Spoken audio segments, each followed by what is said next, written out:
Welcome to episode 477 of the podcast devoted to the classic and sometimes not so classic genre cinema of yesteryear. I am your writer, host, producer, Derek M. Cook. Welcome to the show.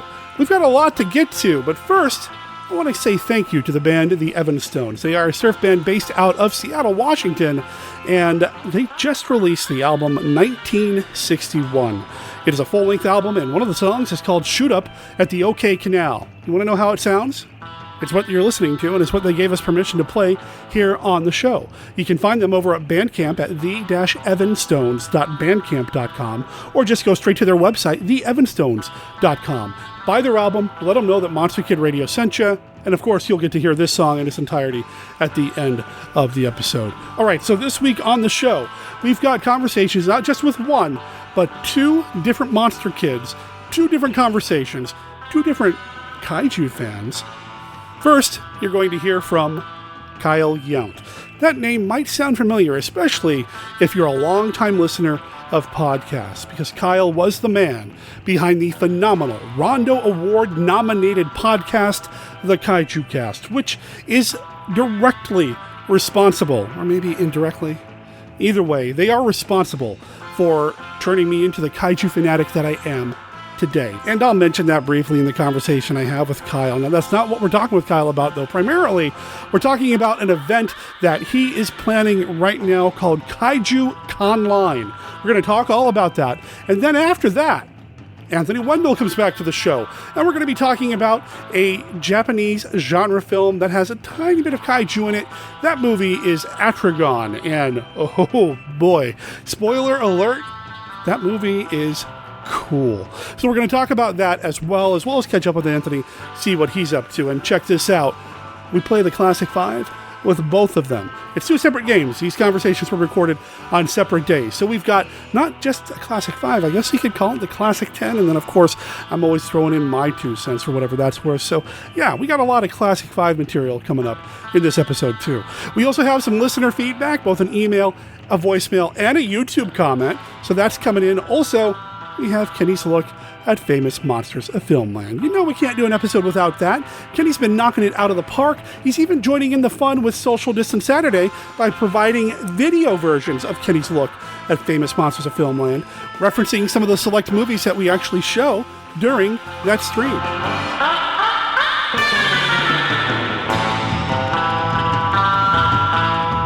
You know, I could just sit here and let Shoot Out at the OK Canal kind of loop a little bit, and just because I like the song so much, but there's a lot to get to in this episode, so let's get to it.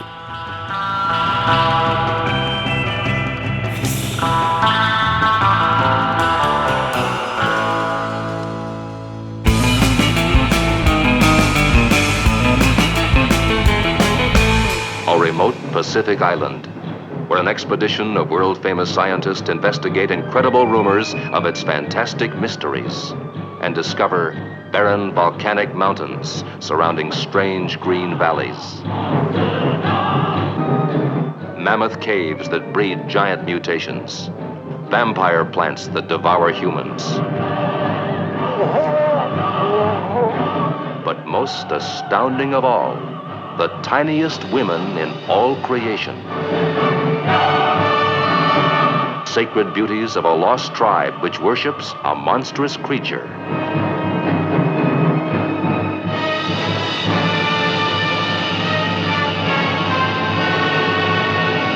What is the secret of Mothra? What is the bizarre spell that awakens Mothra as these doll-sized girls call to the super god from captivity?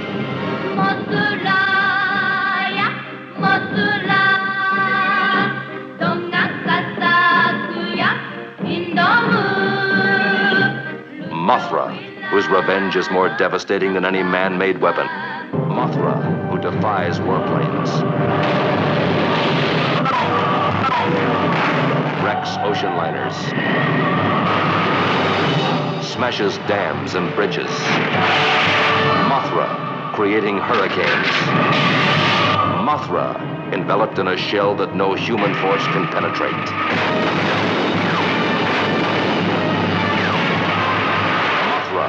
Indestructible, all-powerful, indescribable. What kind of creature is this god monster, Mothra?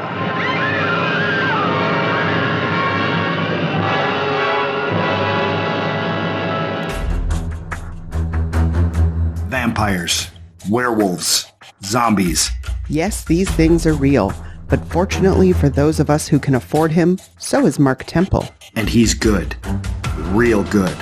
He's a former FBI agent turned freelancer with the knowledge and skills to eliminate your monster problems. And his rates are negotiable. Monster Hunter for Hire, the first volume of the Supernatural Solutions, the Mark Temple Case Files, is now available in both ebook and paperback. Go to tinyurl.com/monsterhuntertemple to buy your copy of Derek M. Cook's latest book. Read about Mark Temple, the experienced professional now available to rid you of your supernatural, ghoulish, and monstrous pests. That's tinyurl.com/monsterhuntertemple. And don't worry, Mark Temple is discreet.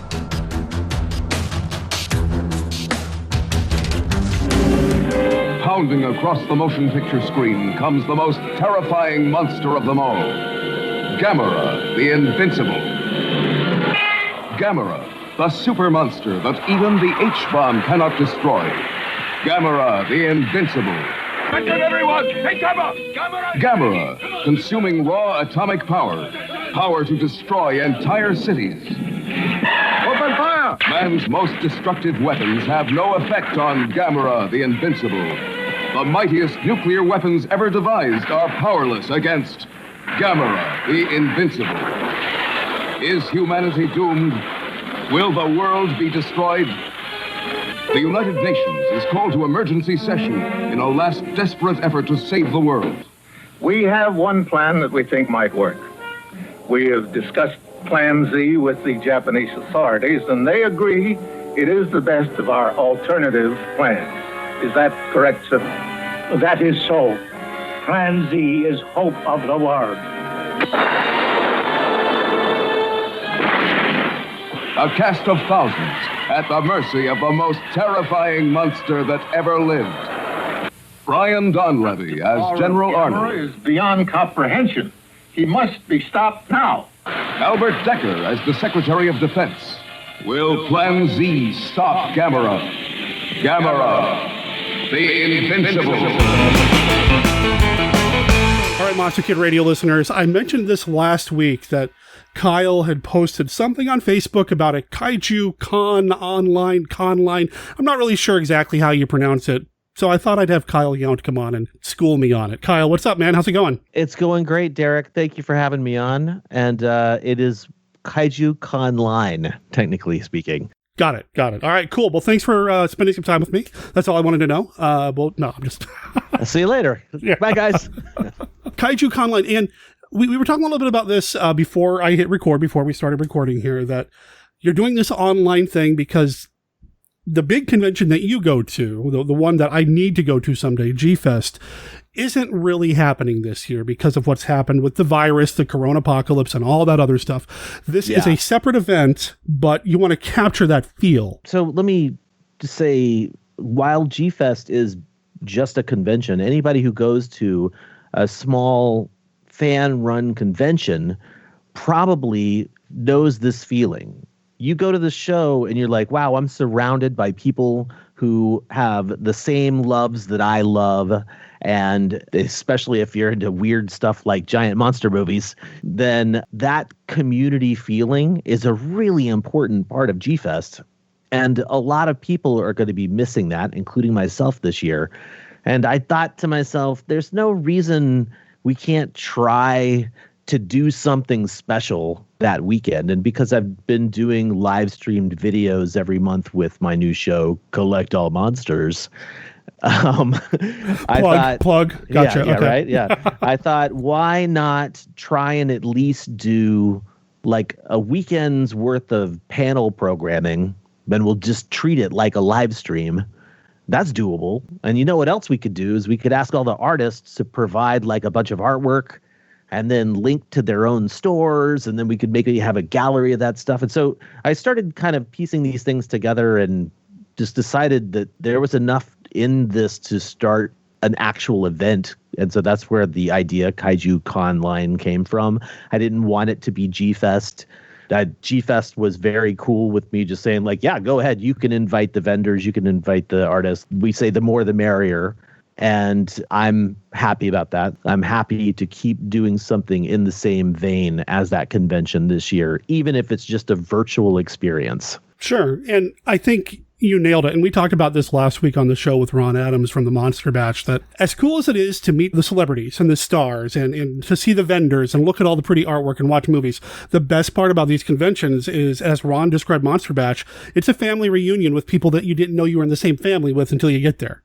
And that's true. I mean, there is a community aspect that builds around these things. The conventions are awesome. I'm not saying Bash or G-Fest or any of those aren't really worth it. They are definitely worth it. But the best part is afterwards staying up till 3 o'clock in the morning talking monster movies with somebody that you just met. Yeah, absolutely. Like, you step into that convention, and I'm sure the same thing for Monster Bash. You can point your body in any direction and you're just going to be like, oh, this is something I love down this way, you know? And the same thing. Oh, yeah. I want to do the same thing online, essentially. Have a space where people can say, oh, I love artwork, and go off in that direction and travel, find their own rabbit hole of kaiju artwork. Yeah, and a lot of conventions are going online anyway. I know Gary Con, the role-playing convention, went online. San Diego Comic-Con is going virtual. And now we've got this new virtual event that, you know, no offense, I mean, I'm sure it's going to be great, but hopefully it only has to be done once. Hopefully we don't have to see the conventions get closed down next year, too.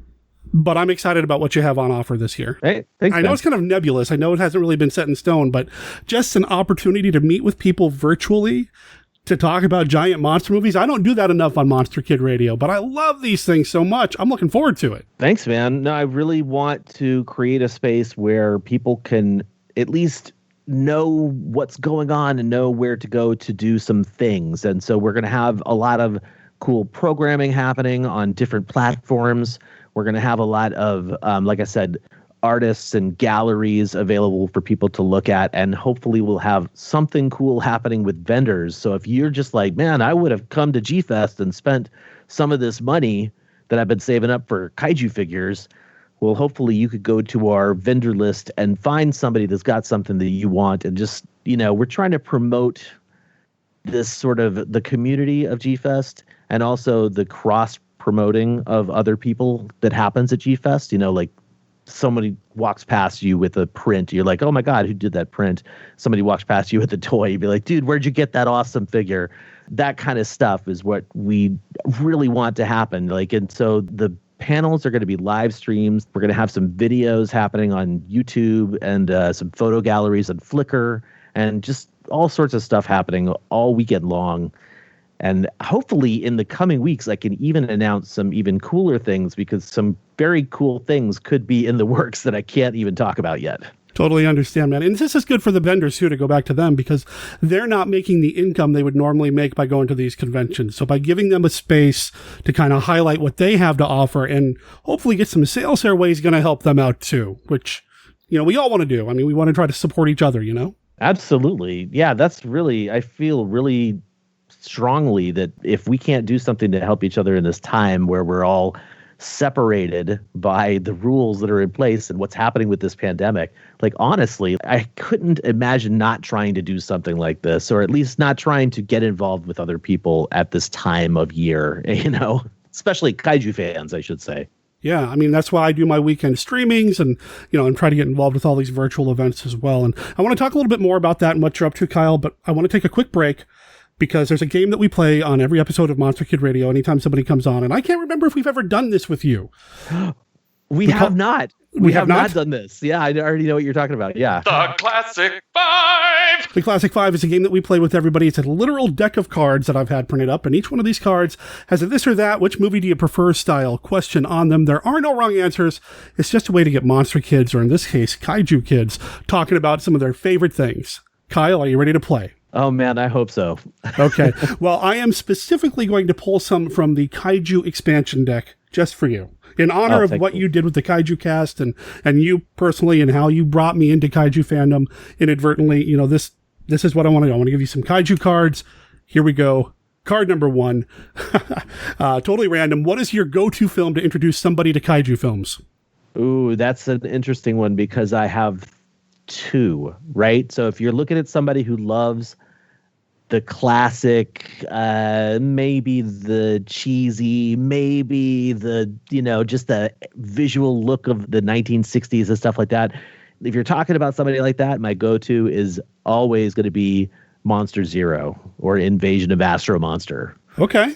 If you're talking about somebody who's maybe younger, doesn't have an appreciation for those older films, something that they need to see that would be a new one would be Godzilla, Mothra, King Ghidorah, Giant Monsters All Out Attack. I was giggling when I drew this card because I finally embraced my kaiju fandom after going to a screening of King Kong versus Godzilla that you hosted and introduced at the Hollywood. So that was kind of my go-to film, and that's probably what I would recommend to people just because of my experiences with it. It is a good one for sure. Oh, man. Yeah.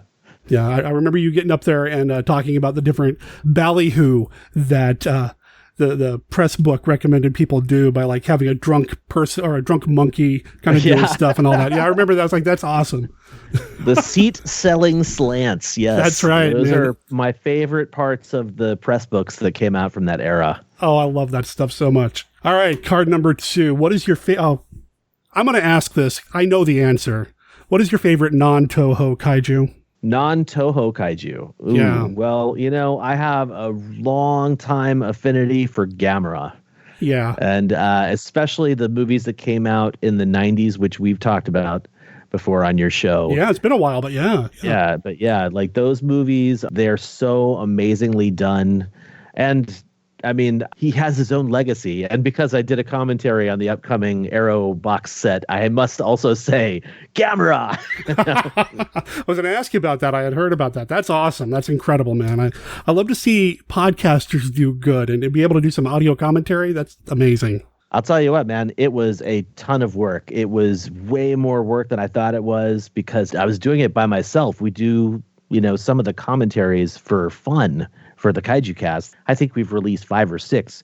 Generally, it's me and some of my co-hosts, and we're just like hanging out and talking about the movie pretty much. And sometimes I have a ton of notes and sometimes I don't.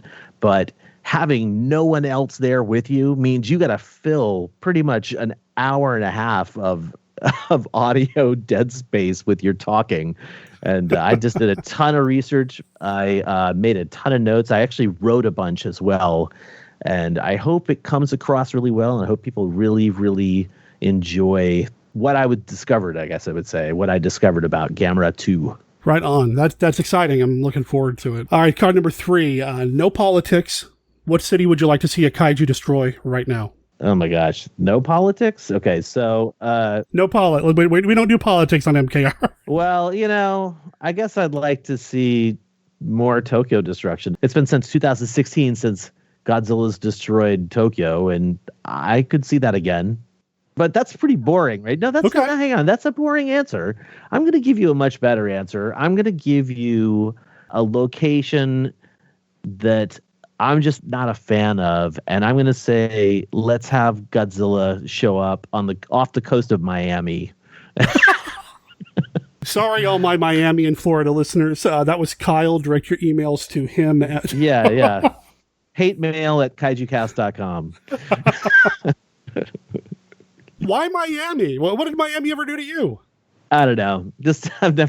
I used to live on that side of the country, and I just was never a big fan. It's okay. A lot of hype for a city that doesn't do anything for me. Fair enough. All right, card number 4. What actor or actress that never appeared in a kaiju film would you like to see appear in a kaiju film? Ooh.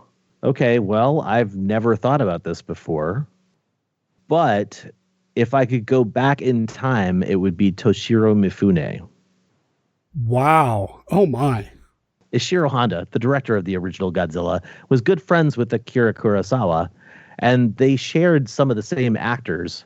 And I feel like Toshiro Mifune, I don't know what would have stopped him from being in a kaiju movie, but he was like right there towards kind of the end of his career when he easily could have been in a movie. And I think he would have been an amazing heroic character in one of the kaiju films of that 1960s era. That would have been just, wow. I want to believe there's an alternate timeline somewhere where that actually happened. Right? Because that would be amazing for somebody to see. Right on. Wow. Yeah, I got nothing to add to that. That's fantastic. I love it. All right, final card. What two giant monsters that never had a chance to go at it would you like to see fight it out in a movie? Oh, okay. Well, so the obvious answer is Godzilla and Gamera, right? That's what everybody, even I really do actually want to see that movie, right? Like I would love to see that. Yeah. I feel like we're going to get something similar to what would actually happen in a Godzilla versus Gamera film in the Legendary Pictures Godzilla versus Kong.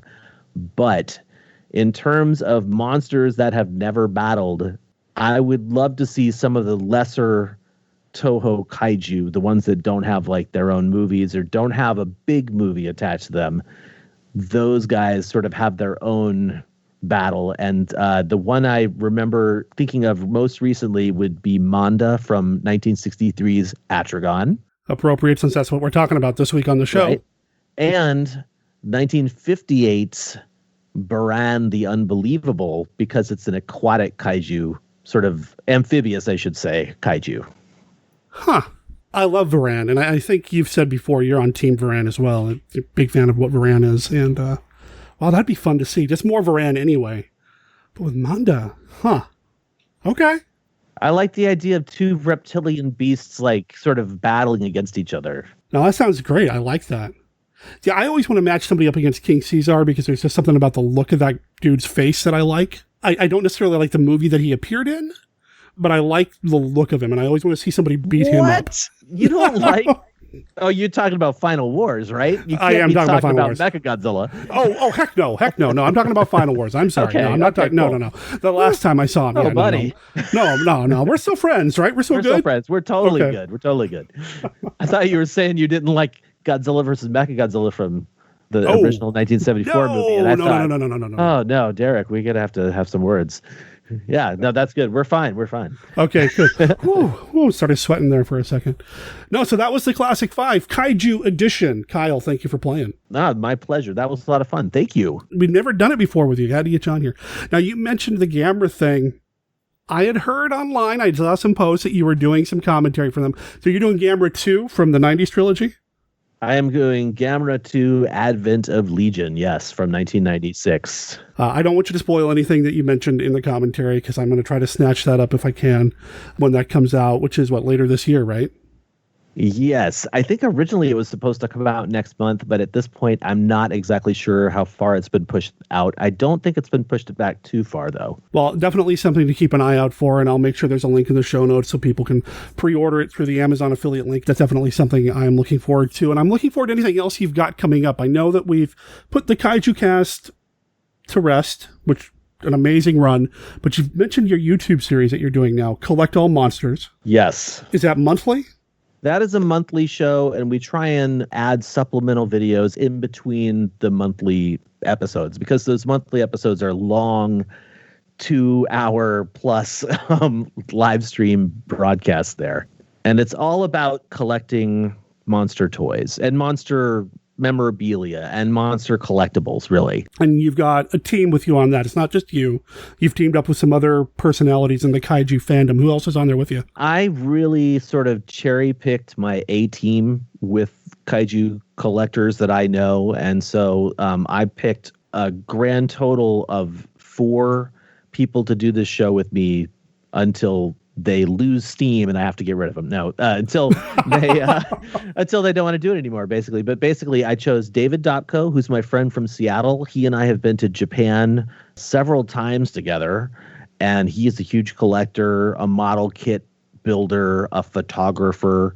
Also, speaking of photographers, I chose my kaiju creator, John Ruffin, who is an amazing photographer and graphic designer, and I'm just happy to have him on board. Plus, he's so passionate about the genre, and not just the toys, but also everything around the genre. He's kind of like me in that respect. All of us are like that. Like, we have so many facets to us as collectors. Not a single one of us is the same, really. In addition to John, Christine Chapin, who is a female kaiju collector, who I thought it would be really important to have, you know, the female perspective in our show. Christine is a crazy collector. She's amazing. Yeah, she's got some really choice pieces, and she's got a very keen eye for stuff she likes. And usually the stuff that she likes, when she displays it, you're like, wow, that is just gorgeous. Where did you get that? So she's a great co-host to have on. And then finally, Leslie Chambers, who has his own Kaiju review channel where he pretty much talks about X Plus stuff, but he is one of the most positively infectious people that I know, or infectiously positive people, I guess is what I should say. Yeah. Anyway, Leslie's great. So my dream team really of Kaiju collectors is what I did. I asked them if they wanted to be involved. Every single one of them said yes. Our first episode was in January. We had sort of like a episode 0 that debuted in December. But yeah, the show proper started in January, and we do it every month. That's incredible. And is that on the Kaiju Cast YouTube channel, or is it its own separate YouTube thing? It's its own separate YouTube thing, because I'm actually going to start creating more content for the Kaiju Cast video channel. That's not dead. It's just sort of stagnant for the moment. So where is it? Just Collect All Monsters then, or what's it under on YouTube?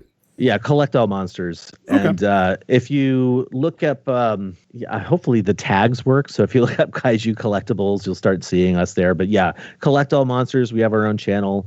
We're also on Facebook and Instagram as well. We'll make sure there's a link in the show notes for that, of course. Kyle, I don't have you on Monster Kid Radio enough. I miss podcasting with you, man.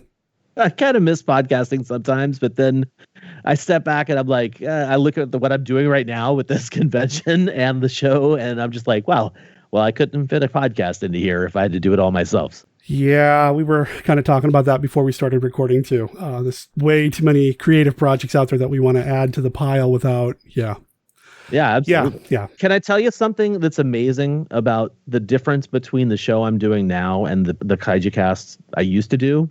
Of course. A lot of work went into a Kaiju Cast episode before I even sat down to record it. But I'd say more work went into it after the fact. I was crazy about editing, and eventually got to the point where I really wanted everything to sound as professional as I could with the podcast. So once I recorded the episode, I would give myself as much time as I needed to make it sound how I wanted it to, as long as I didn't extend past my own deadline of the month or whatever. But there was like work up front, work during, and work after to produce my podcasts. And then now with this show, we do the work beforehand. And I think I mentioned this to you way long ago. Now that it's not just me, I have these other 4 people to also produce their own content and produce their own segments for and contribute their own voice to this whole project. So it's less work for me on the regular leading up to it, or I get to spend more time working on my little pieces. And then once the show is on, it's live and done, and I don't have to do anything after that except worry about the next show. It's kind of interesting. I know a lot of people do podcasts that way, but that's just never how I approached it. I'm like you. I want to make sure it sounds as good as possible. So I oftentimes will be staying up way too late on a Wednesday night to make sure I can get it out Thursday morning sounding as good as possible. So I totally get it. And I'm learning to do that with video now too, which may or may not be a good thing. Trying to make it look as perfect as possible. Doing a live thing though, there's a different energy to it for sure. And I've enjoyed what I've watched of what you've put up on the YouTube channel. I wish you the best with that, of course. Thank you. I want it to be successful. I want the Kaiju Cast YouTube channel. I want you to be successful, my friend. Thank you, man. I'll just say that. Much back at you, too. And I really want this convention to be successful. Oh, you like that segue, huh? I love that segue. Really effective when I point them out like that. The Kaiju Con-Line. That'll be awesome. Will there be a separate website for it, or should people just follow you on Facebook? Where's the best place to find info?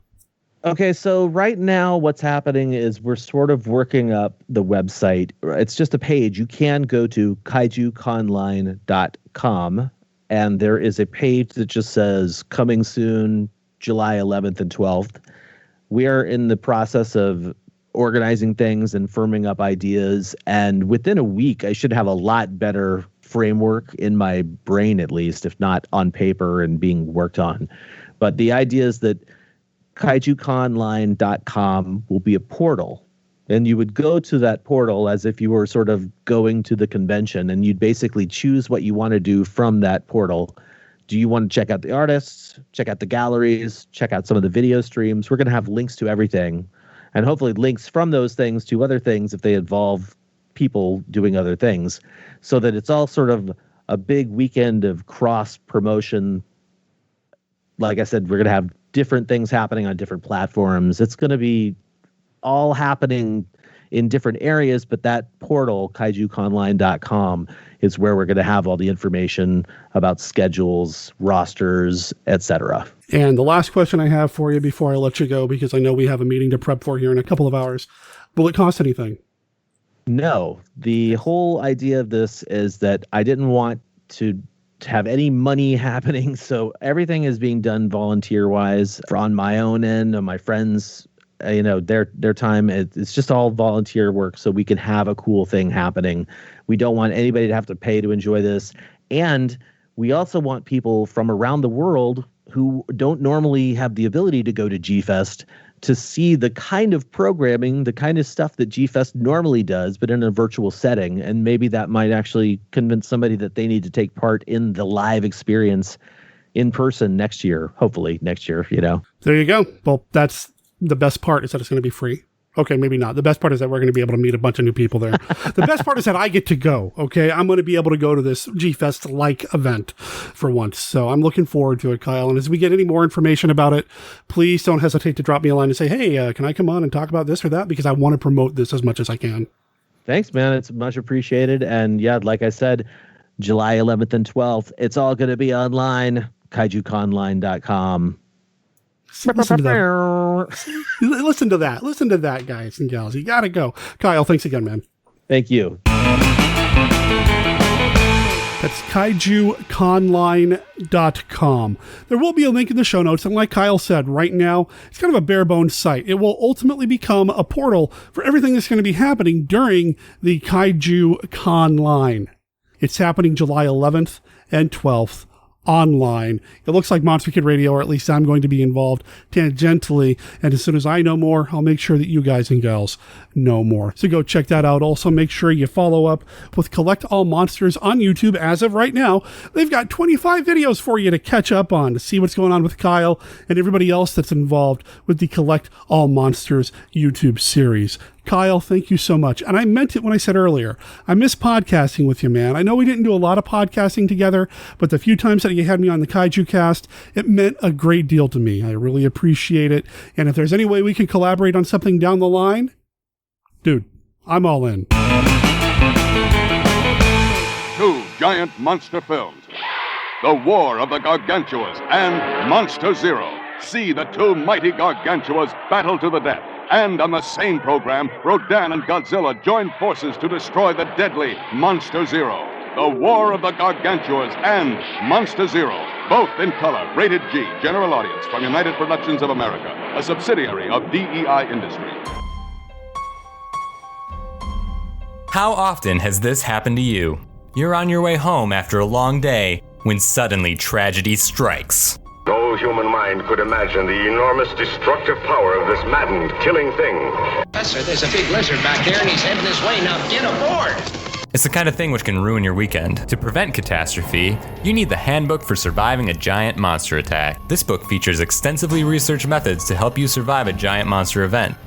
You'll discover which vehicle you should use for making your escape, which method of counterattack is best for specific types of monsters. Hydrogen weapons, capable of wiping cities, countries off the face of the earth, are completely ineffective against this creature from the skies. And what common mistakes people make while fighting back. So pick up your copy of the Handbook for Surviving a Giant Monster Attack by Anthony Wendel today on Amazon. You can thank us by surviving. When modern Navy scientists defy the unknown mysteries of the past, perpetuated by centuries of native beliefs, then nature strikes in all its vengeance in Buran, the unbelievable. For generations, the legend was passed on. They said Buran was there, deep in the still waters. They said, let Buran sleep.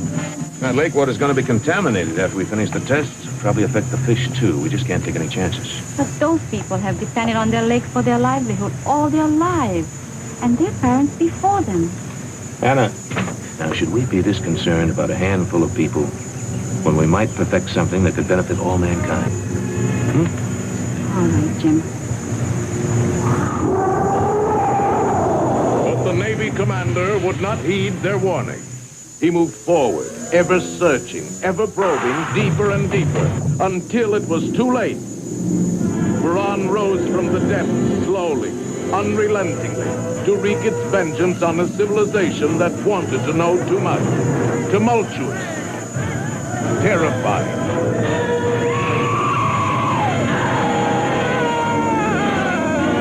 So awesome it will shock you to the core. Buran, the unbelievable.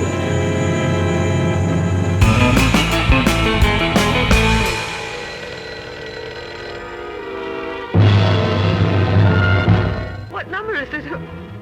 What am I calling? You're in the feedback section of the show, and we have some feedback this week. This is an email that we received from animator Ryan Langiel. Ryan says, here's what I wanted to share with any listeners who live in or feel like driving to Pennsylvania. The Mahoning Drive-In, I wonder if I pronounced that correctly. The Mahoning Drive-In in Lehighton is open and has some highly Monster Kid-friendly events announced. July 24th through the 26th, they will be showing Beast from 20,000 Fathoms, Q the Winged Serpent, Valley of Gwangi, Monstroid, King Kong vs. Godzilla, War of the Gargantuas, The Mighty Peking Man, The Giant Gila Monster, Forbidden Planet, and House on Haunted Hill. Holy cow. And if you're the type of person who flips their wig for 35mm like me, you deserve to know that the drive-in only shows film. They will also have their annual Universal Monster Weekend in September, and it's always worth following their schedule if you are within driving distance. There's a very good 2019 documentary on this theater available on Amazon Prime. It's called At the Drive-In. If you can't make it, I suggest giving the documentary a watch and feel good knowing that this special place is out here and thriving.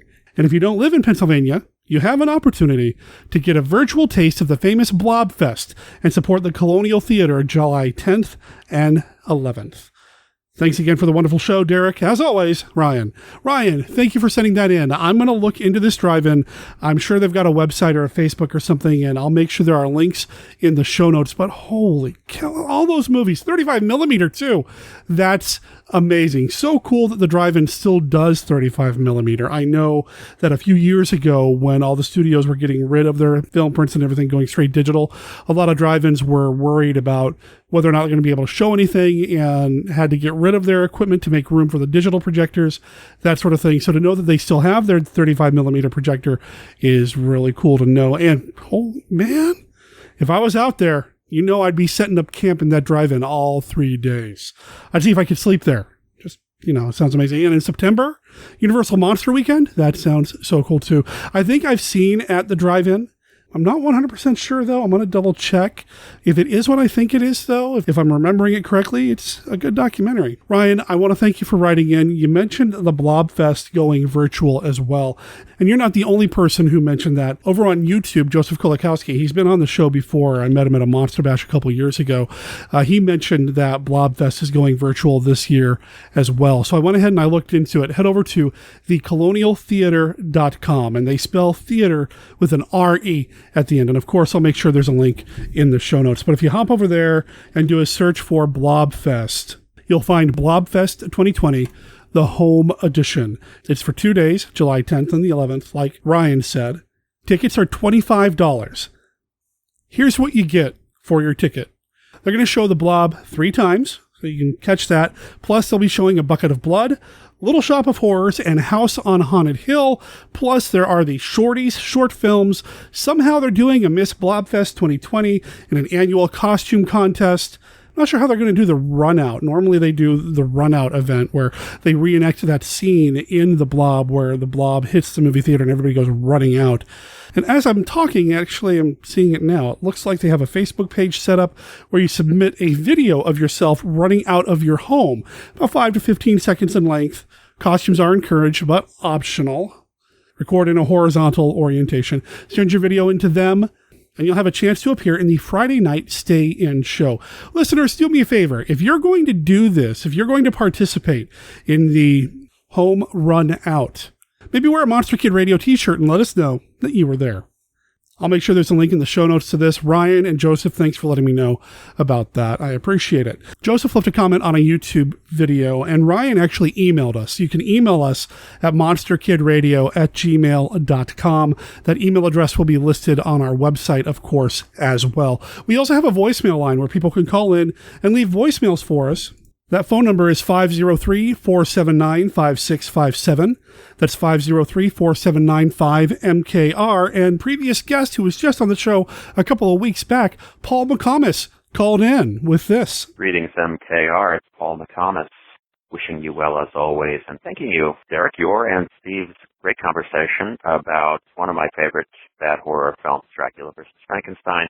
This is a little belated, but it took me a while to listen to it last week. I wish that you all had spent a good 15 minutes deconstructing the song I Travel Light, because I think that the key to the film lies therein. Also, when you and I, a week or two later, talked about Isle of the Dead, I wish that we had had a chance to play that song and talk about how General Farides and Oliver do indeed travel light to the Isle of the Dead, not knowing they're going to be staying there for a while. So please play as much of this as you're willing to. Yes. I never bother with things I could leave behind me. If all the fun's in Siam, that's where I am sure to be. And 'cause I travel light as a feather, that's me. Yes, she travels light, so light it buckles our knees. So Paul actually texted me and called me about this bloody song once he heard the episode in which Steve and I talked about Dracula vs. Frankenstein. When I recorded with him for Isle of the Dead, he mentioned this song. And now he's calling in about this song. Well, fine. Here's that song. When I talk from the wall. But why do you carry your telephone? When I leave home, I'm liable to get a call. See what I mean? We decide to travel to France. I hardly think that I'd refuse. What if we give Alaska a glance? I brought along my jeweled snowshoes. I'm even ready for Africa. The guns are in there right now. But where would we work in Africa? There's only one place, the Hilton Mau Mau. For guns? Right. You brought snowshoes? Uh-huh. You brought television set? Of course. Champagne and telephone? Champagne and telephone. Oh, my gosh, I forgot my clothes. Wow. Like I said before, I never take any more than necessary. Yes, you travel light. I never take any more than you two can carry. Footloose and fancy free. That's how it's gotta be. I travel light. I'm alright. Oh, I travel light. Day or night. Yes, when I travel, I travel light. We travel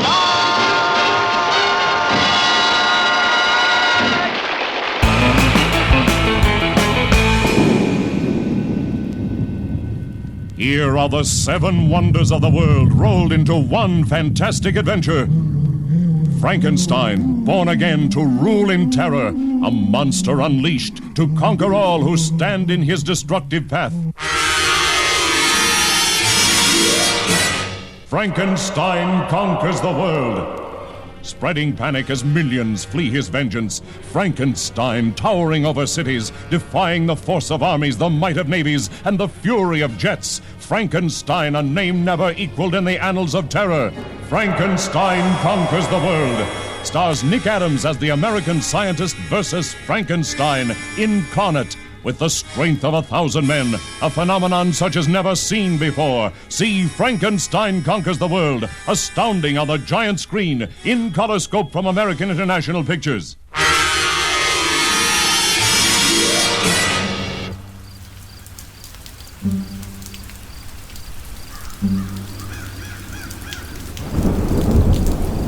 Good Good evening, Monster Kids. This is the Count. I'm here with some friends to tell you about our favorite board and card game podcast. It's Go Forth and Game. Tom and Ryan talk about all things gaming with special emphasis on interviews with game designers and publishers. What do you think about this, my tall, gaunt friend? Go Forth, Game. Good. And what about you, my undead comrade? I think Go Forth and Game is the most entertaining podcast about board and card games that I've come across in 4,522 years. So, if you enjoy listening to two monster kids discuss topics like abstract games, the best family games, game schooling, various game mechanics, and of course, monster-themed games, then you should give Go Forth and Game a try. That's goforthandgame.com, available on iTunes and Spotify.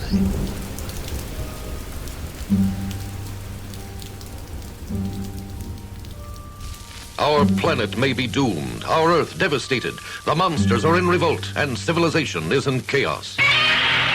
Godzilla is laying waste to New York, Rodan is attacking Moscow, Manda is smashing London, and Peking trembles under the wrath of Mothra. Our battle cry must be, destroy all monsters. Who can say which country or city will be next?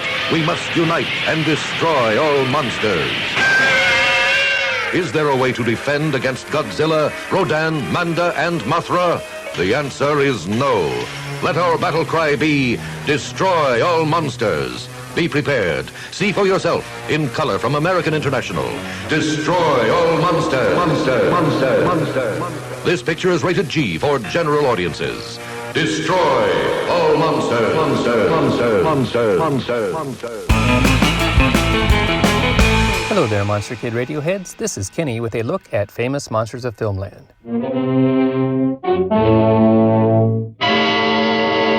We are up to issue 25 with our issue-by-issue look at movies featured in their own articles. On the cover, we are promised a giant article on King Kong. Let's take a look at FM 25 from October of 1963. The first film mentioned was Premature Burial. It was 5 pages long and had 8 pictures. Here's what the article was about. After Charles Beaumont and Ray Russell signed a contract to create the shooting script for The Premature Burial, their first act was to go to their mutual bookshelves and remove their copy of The Complete Poe for the purpose of rereading the story they were to work into cinema form. We were in for a shock, reports Russell, but not the sort one usually expects to receive from a Poe yarn. Unlike the stories that formed the basis of the 2 earlier AIP Poe films, House of Usher and The Pendulum, this story was not really a story at all, more like a formal essay on the disadvantage and general undesirability of being buried alive. And so we had to build the whole structure from the ground up, plot, characters, and dialogue, while retaining the essential elements of Poe's piece, namely the obsessive terror of premature burial. In the picture, as filmed, there does remain one passage taken verbatim from Poe. It is the speech of Guy Carrel, Ray Milland, down in the family vault, beginning, "The endurable oppression of the lungs, the stifling fumes of the damp earth, the rigid embrace of the coffin." In an earlier draft, however, we tried to get in more of the Poe original. Considerations of length made it necessary to jettison several scenes, but perhaps the readers would be interested in reading the following sequence, which did not reach the screen. They will recognize it as being derived directly from Poe. The script excerpt is presented straight up as a formatted screenplay. It describes a flashback Ray Milland's character narrates. Here is the shocking ending of the girl buried alive story. The door swings open more quickly than expected, and, shockingly, into the lawyer's arms falls a ghastly skeleton, dressed in the moldering remains of a bridal gown and wearing a diamond tiara. Close up, the grinning skull with tiara. Ripple dissolve. End of Guy's narrative in effect. Close up, Guy. Against picnic scene background as before. She died there against the door, you see, and thus she remained until she fell, rattling into her husband's horrified embrace. The article concludes with this brief review of the film. Edward John Carnell, England's foremost fantasy personality, in his leading periodical, Science Fantasy, praised the picture as one of the best of the new style attempts at producing a creepy movie without the laugh lines coming in at the wrong places. It stands out for good acting and directing, and my credits go to Beaumont and Russell for a fine working script. Closing scenes are tense and dramatic and cleverly filmed. Next up is a fan-made film, I Was a Teenage Mummy, which sets out to make fun of the current monster movies. The article was reprinted from Life magazine. It was a 4-page article with 7 photos. It was made by a 21-year-old filmmaker with a cast of kids for a little under $400. The article covers many production details. I looked it up on the internet, and it's out there somewhere with an introduction by Forey, but I couldn't find it online.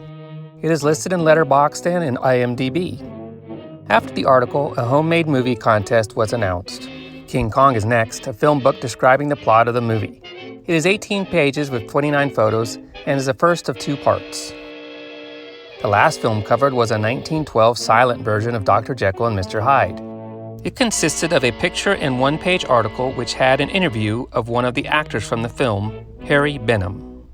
The picture was a one-reeler made in New Rochelle, New York.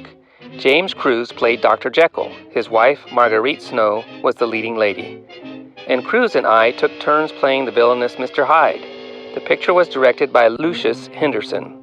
As Cruise and I were the same size, we could wear the same clothes and wig, but we did not use the same false teeth. We had separate sets, which we kept attached with the same powdered mastic that denture wearers use today.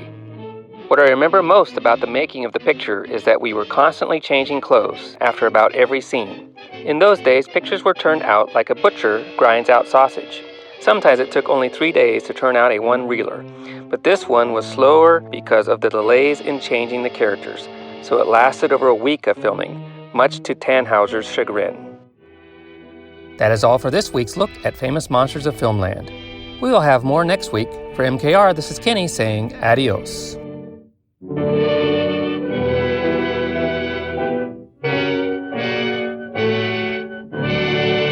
Kenny, once again, you knocked it out of the park, my man. Here's the thing that caught my interest the most, and I think you kind of know what I'm going to say here. I Was a Teenage Mummy. You know, one of the things that I like doing when I look at old issues of Famous Monsters of Filmland, as well as some of the other magazines of that era, I think Castle of Frankenstein did this as well, where they would cover these amateur films created by, well, for all intents and purposes, the original Monster Kids. And every time I stumble across something like that over at like archive.org or some of the various video streaming sites, man, I'm just so ecstatic to find it, because these are things that are just so rare. It's like this cinematic archaeology that you're kind of getting into. And I did go ahead and start doing some digging myself for I Was a Teenage Mummy. I have a couple of leads.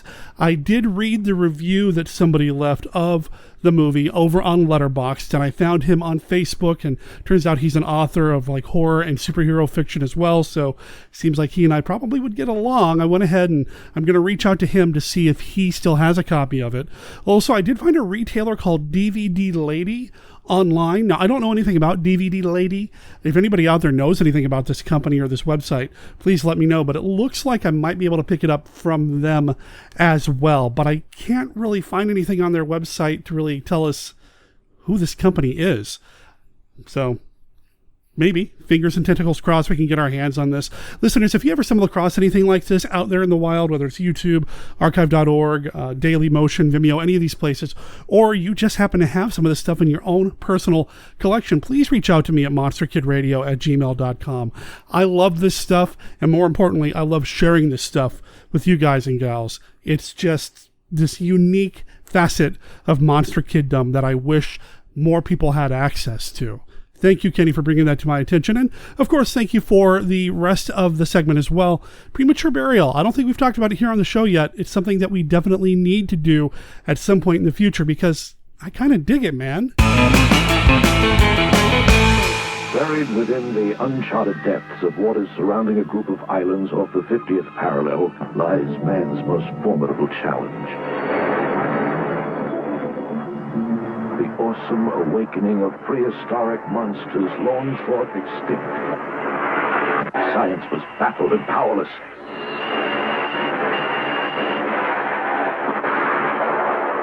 The terror-stricken humanity knew that it was on the brink of total destruction. For once proud civilization now had to place its trust and hope in Godzilla and his powerful ally, Robot Man.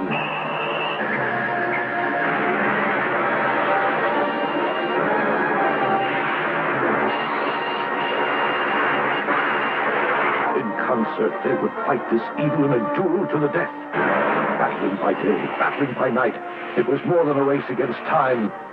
This war was an all-out effort whose ultimate purpose was to save our planet from total destruction. Now came the moment of truth. The ultimate battle.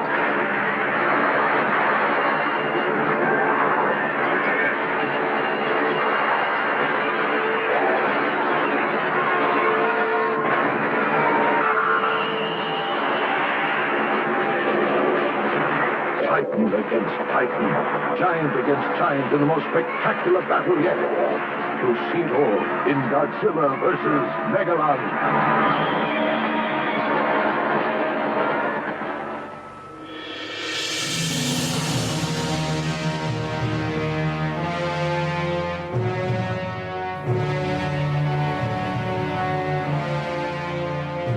It's 1966. The space race is on.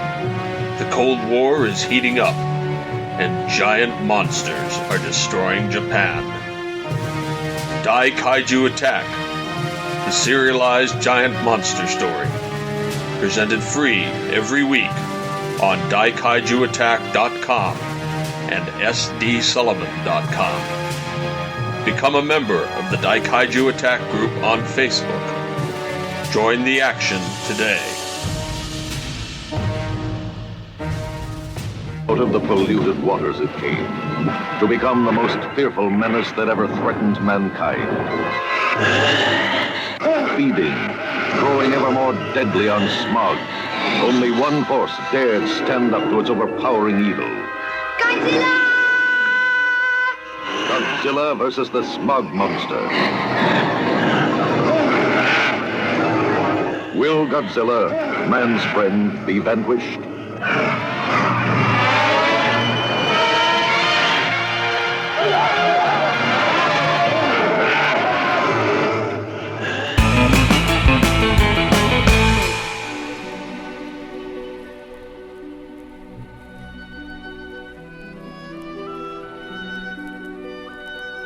This is Count Dracula, and I'm here to offer you a friendly warning. Derek and his guests often get excited, and occasionally this results in revealing key plot points of the movies they're discussing. You know how the children of the night, monster kids, can get sometimes. So consider yourself warned.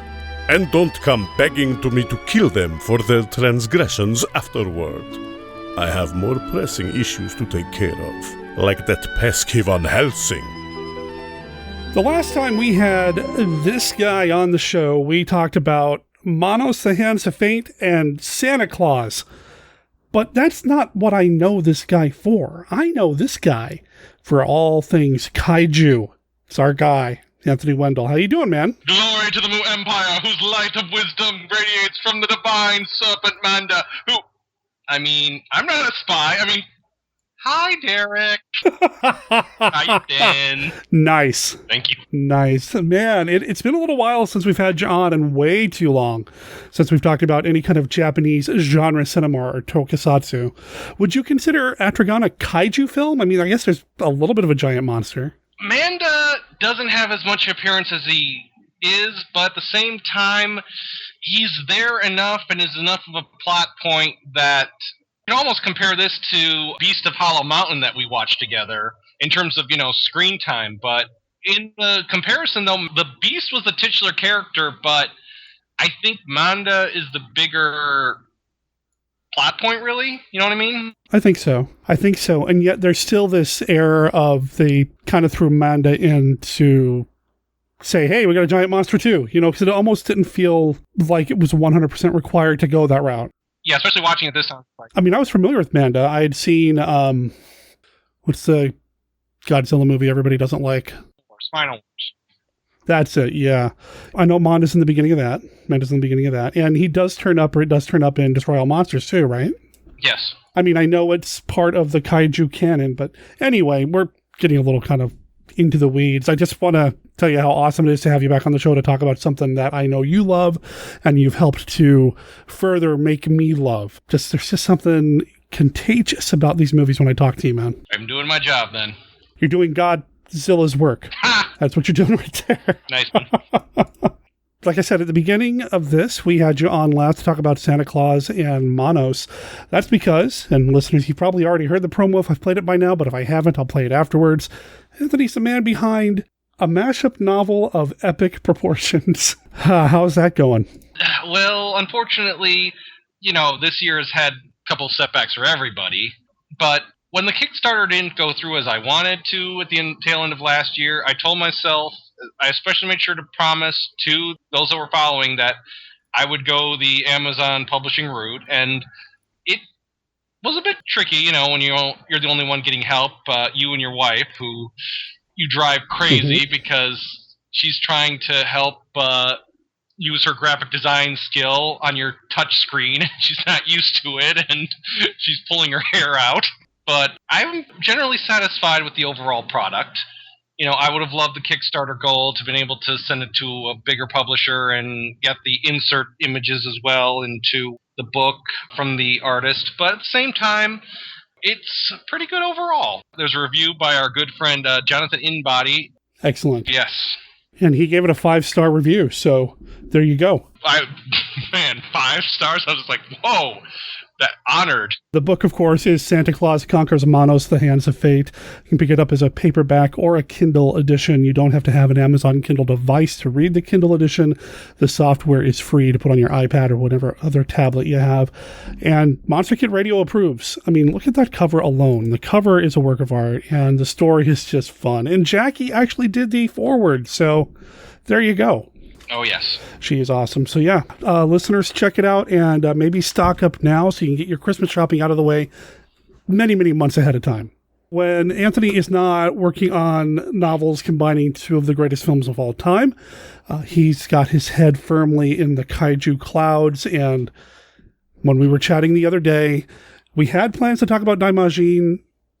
My disc is scratched and I can't get it to play. So he brought up this title as an alternative to cover. And we're going to get to that. But first, there's something we got to do. I think I know. The Classic 5! For listeners who don't know, the Classic 5 is a card game that we play every week. We have somebody on Monster Kid Radio. It is a literal deck of cards. And each one of these cards has a this or that. Which movie do you prefer style question.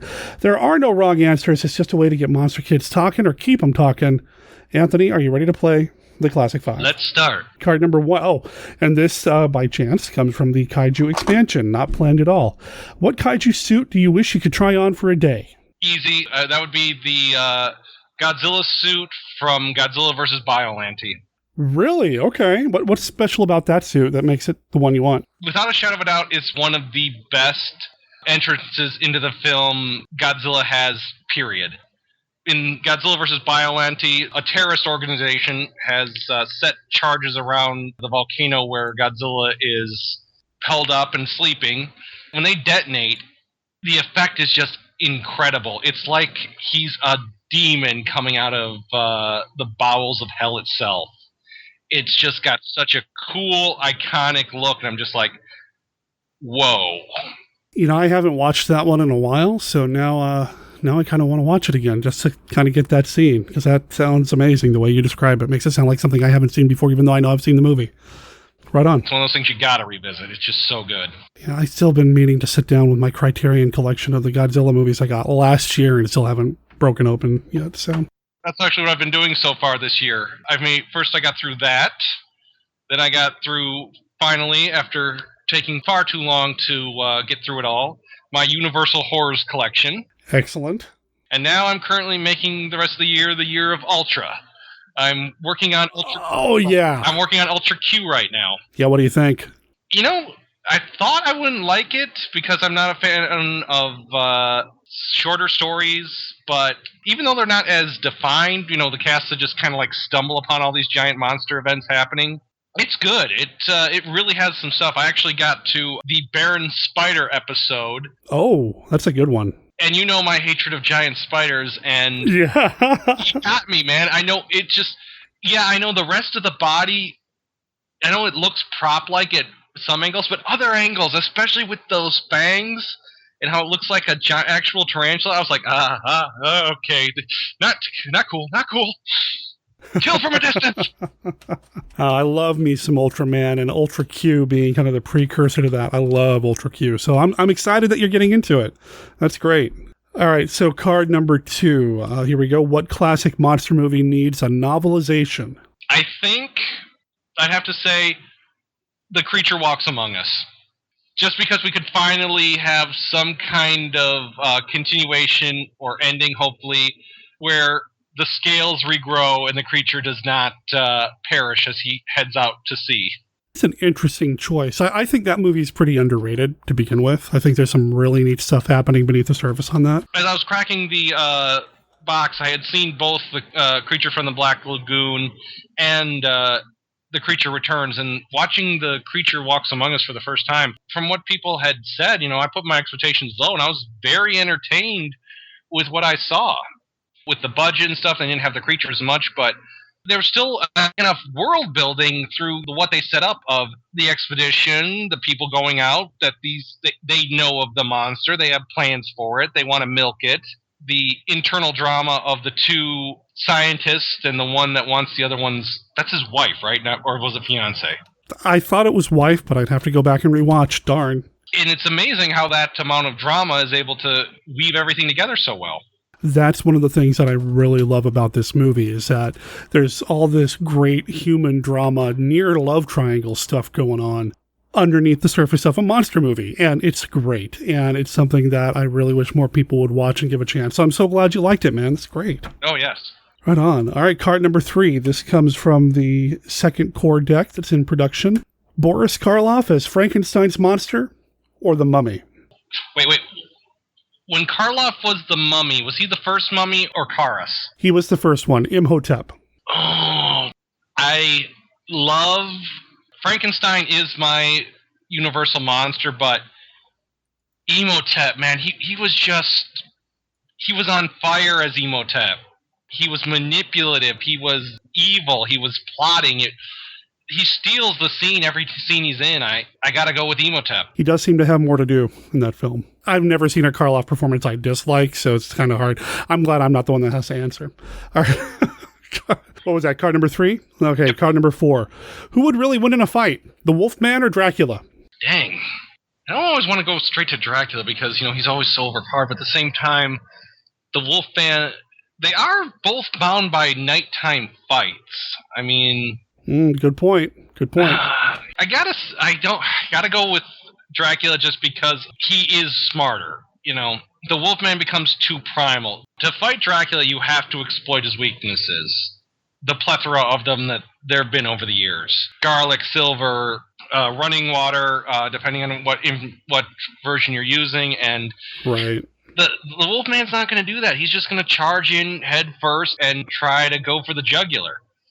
And you can't go for the jugular with Dracula. You gotta be more strategic. It's a very well-reasoned argument. I'm not going to fault you there at all. All right, final card here. Who's your favorite mad scientist? I think we've talked about this before. Have you had this card before? Do you want to do a different one? No. I meant just of who I love. I mean, Pretorius. I thought I've talked about my love of Bride of Frankenstein, talking about Dr. Pretorius, because I thought we had the conversation of you saying people look at that scene as being too comical when he brings out the homunculus. I look at it as he keeps little people in a bag. That's kind of terrifying, yeah. Okay, you did this on a whim. Oh, wow, and we're just having drinks together. Man, waitress, check. We're not in a restaurant. Waitress, check. Yeah, I like that. That's, yeah.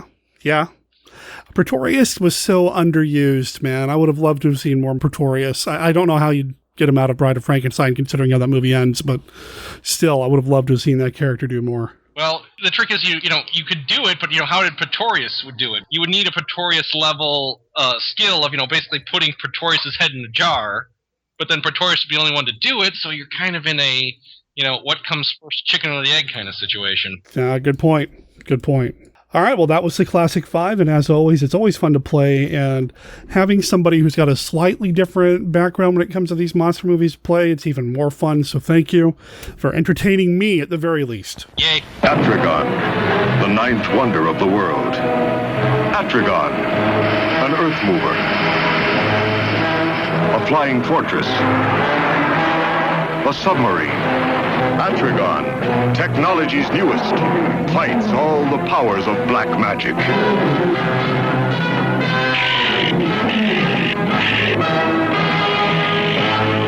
The mysterious submerged continent of Mu attacks our world. I am agent number 23 of the Mu Empire. This earthquake is not accidental. Terror panics civilization. As cataclysmic forces clash, Atragon in color. All right, let's talk about the movie this week. We're talking about a movie that is Japanese. It's from Toho, directed by Ishirō Honda. Special effects by Tsuburaya. So it's got all the earmarks, all the background personnel that you would come to associate with Godzilla and all those other films. But it's really not a giant monster attacks a city kind of movie. It's really more of a sci-fi adventure. It's Atragon, and it came out in, 1963. Derek, you disappoint me. You name all the big stars, and you forget, with your love of the music soundtrack, not giving a shout-out to Mr. Akira Ifukube. Come on, man. I was going to go there. I wasn't going to let this episode end without mentioning it. This is actually one of the more exciting scores for me. I think I have this on CD around here somewhere. I love what Ifukube does. I really do. But let's be a little honest. Sometimes some of his scores start to sound kind of samey in spots. And that's okay, because it's all great. And if you're going to be samey, you might as well be good at it. But there's some stuff in the Atragon score that is a little removed from that, which makes me like it even more. Well, it calls back to his time in military, where he did military marches during the war. So there is that, which makes sense considering the military is a big part of the story here, or at least former military that have revolted. Now, I watched this movie subtitled. How did you watch it? I gotta go subtitled too, just because I feel like it needs to be that way, especially with the captain having such a nationalist pride. I started a little bit dubbed, but I was like, no, I need to hear this subtitled in Japanese. Now, I know that it was released dubbed here in the States. American International brought it over, and my understanding is that their particular cut, very minimal changes. It's not like a Godzilla or Varan the Unbelievable kind of updating where they put in a whole bunch of extra scenes. It might have just been cut a little bit differently, but that's about it. The story itself seemed to be intact, although this was the first time I watched it, so I don't have any comparison to what the dubbed version looks like. So if you have any insight on that or any listeners, I'd love to know more. Now, where do we want to start here by looking at this? I mean, there's so many ways we can look at it. Looking at the Mu Empire itself, I kind of want to push it back just a little bit and get the stuff out of the way before we start gushing about the Atragon itself and aka the Gotengo, because that is one awesome machine. Oh, yeah, I would love, and I'm sure they've made models of this. I'm not a big model collector per se, but I would love a big model of that because it's just gorgeous. Oh, yes. Although I'd break it because, I'd be picking it up and running up and down the hallway going, wee, so I'd drop it. And then, but anyway, it still looks great. Nice. But yeah, we'll gush about that, I'm sure. The story with this is really kind of a little bit more next level than I was expecting when I first started it up. I mean, there's this stuff with the Mu Empire, and there's the break in the military and some commentary about, or some conversation about why the military had to be dissolved, or at least the Navy branch of it, and the what happened as a result of World War II, and all that's kind of mentioned in there. There's a father-daughter relationship. There's some espionage stuff kind of sort of going on here. It's just got a lot to offer. Oh, it does. It works on so many levels. I mean, they got a great dynamic where you got, talking about the father-daughter. The father, the captain, Captain Jinguji. Captain Jinguji and his estranged daughter, Mikado, who he left in the hands of his rear admiral, who raised her as his own daughter, And it's amazing how he changes for the good, but when you first are introduced to him, wow, I want to throttle this guy. I mean, straight up. He barely gives any reaction to the daughter he hasn't seen in 20 years. He's insisting he will not hand over the Atragon or Gotengo to the UN, despite their insisting they need it to fight against the Mu Empire, because it will help create and save Japan, while at the same time, Japan is one of the main countries being hit by the Mu attacks, including earthquakes and the spies they are sending in to assassinate people. Dude, earthquakes! Yeah, it's pretty impressive. And you say estranged daughter. Estranged because everybody thought he was dead. You know, she had spent how many years of her life believing her father was dead and there was no chance of ever reuniting. So when she shows up, you can see in her face this hope, this, you know, I want to connect with my dad, but he is just so heartless and cold about the whole thing. And I didn't make this submarine for the world. I made it for Japan. The UN can't have it. Sorry. And yet there's still just a touch of fatherly stuff sneaking in because he wants to know about the young man who clearly has some romantic interest in the daughter. Despite all that, it's like that's a really neat layered character there. I really liked it. Yes, our heroes, air quote, who want to put her in a bikini and model for them. The photography duo of Susumu and Yoshido. Susumu and Makoto eventually, as they're journeying to find her father, thanks to one of the other servicemen who are serving under the captain, coming to pick them up. That part I missed. Why exactly did he just come? Did he just say, "Hey, how we doing?" Yeah. It says in Wikipedia that he was stalking Makoto, so apparently he was someone that the captain sent to always keep tabs on his daughter, even though he had his Rear Admiral adopting her and watching her the whole time. He even sent a stalker just to be on the safe side. Yeah, so for somebody who treats her the way that he does when they first connect, he sure does seem to have a little bit of care for her, which, again, it's a layered characterization that I wasn't expecting when I got into this, when we started watching this. I mean, I really like nearly all the characters in this. There's one characterization that's a little broad and over the top, and oh yeah, he's not who he says he is. It's pretty obvious. But beyond that, I really was on board with all the performances here. I can't help but wonder, could we have merged the High Priest with the Empress? Because it just seems the High Priest is getting all the good cackling and scheming about taking over the Earth. And the Empress, her whole thing is, people are brought to her and then sacrifice to Manda! Well, hi, Your Royal Highness. Good to know you for about 5 seconds before you're insisting you throw the characters we love so much to Manda to eat them. Nice knowing you. Very nice. Yeah, you know, I could see that. You know, I appreciate having the two different villainous voices, basically. But yeah, I could see that too, combining the two. That would work as well. Or at least give the Empress more screen time. It doesn't seem like, you know, yes, you get it right off the bat that she is evil and villainous, but at the same time, there isn't the scenes of, like with the High Priest, where he's watching them use the hood ornament of destruction, the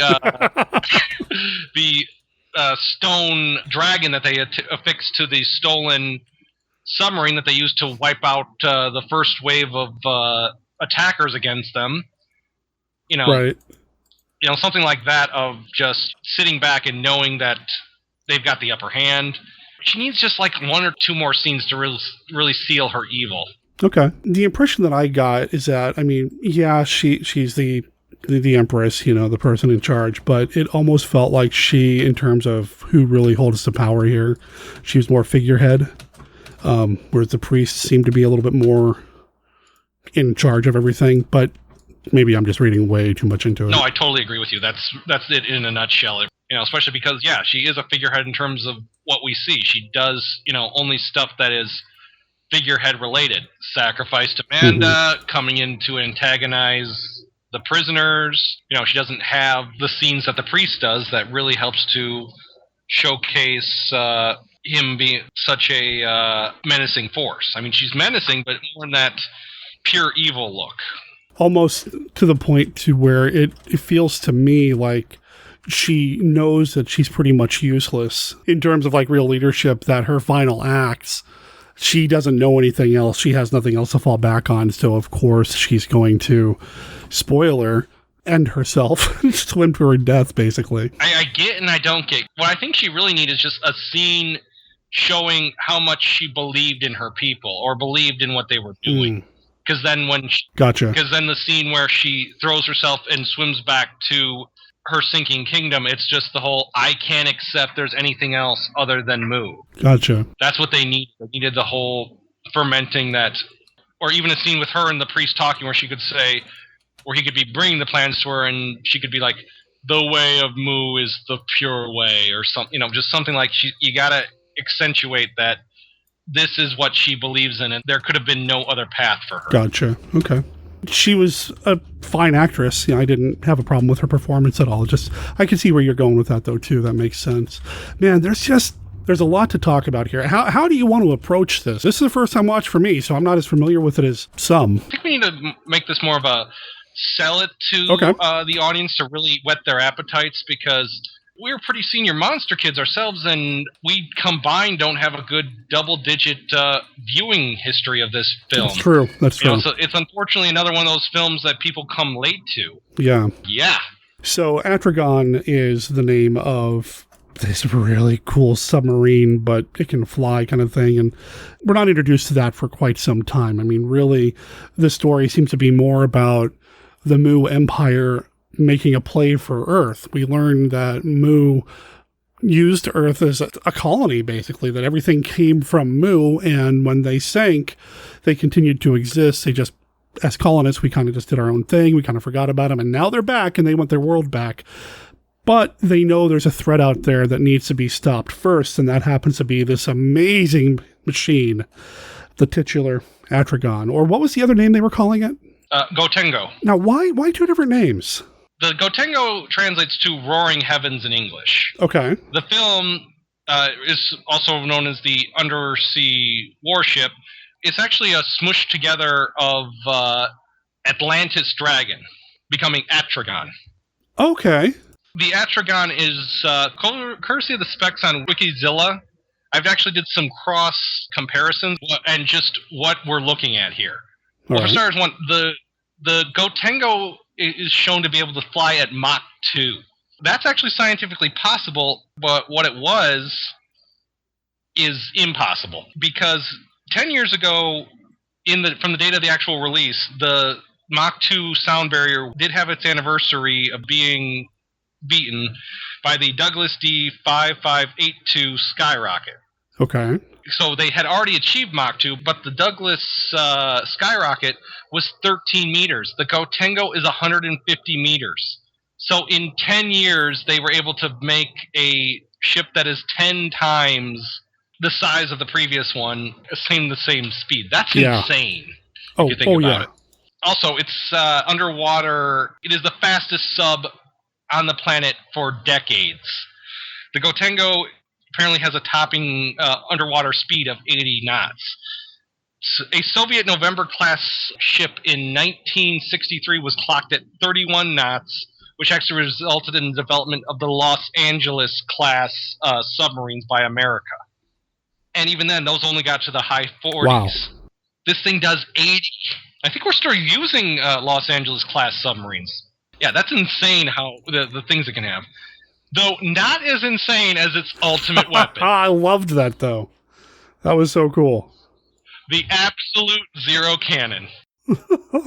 Derek, the Gotengo is more powerful than Canada. Oh, okay. You doubt me? No, I believe you, but it's not something I would have considered putting... Not a comparison I would have made. Oh, wait for it. Okay. Because I can back it up with science. Okay. Check this out.